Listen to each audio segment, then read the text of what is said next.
서울역 광장에 있는 노숙인 지원시설에서 종사자와 노숙인 등 5명이 확진되면서 서울시가 시설 운영을 나흘간 중단하기로 했습니다.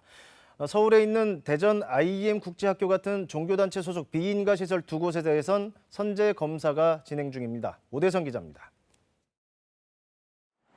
서울역 광장에 설치된 노숙인 지원시설 서울역 희망지원센터에서 코로나19 확진자가 나왔습니다. 지난 17일과 18일 시설 종사자 2명이 확진된 데 이어 23일에 노숙인 1명이, 어제 노숙인 2명이 잇따라 추가 확진 판정을 받았습니다. 시설 종사자 28명 중 확진자를 제외한 22명은 자가격리 대상으로 분류됐습니다.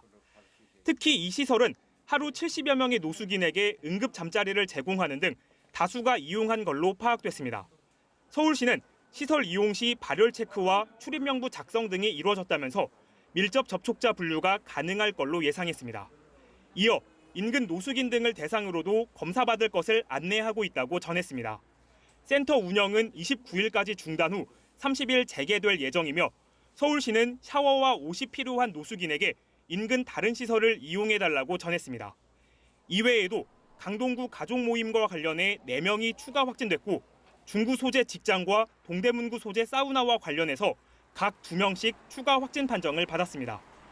영등포구 소재 의료기관에선 지난 20일 퇴원 환자 1명이 처음 확진된 후 다른 환자와 간병인 등이 잇따라 확진 판정을 받아 관련 확진자가 11명으로 늘었습니다.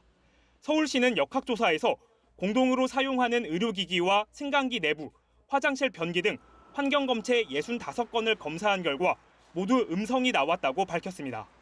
이처럼 취약시설에서의 감염과 가족 및 지인 등 소규모 접촉에 따른 추가 확진이 이어지면서 어제 하루 서울 지역 코로나19 신규 확진자는 104명입니다.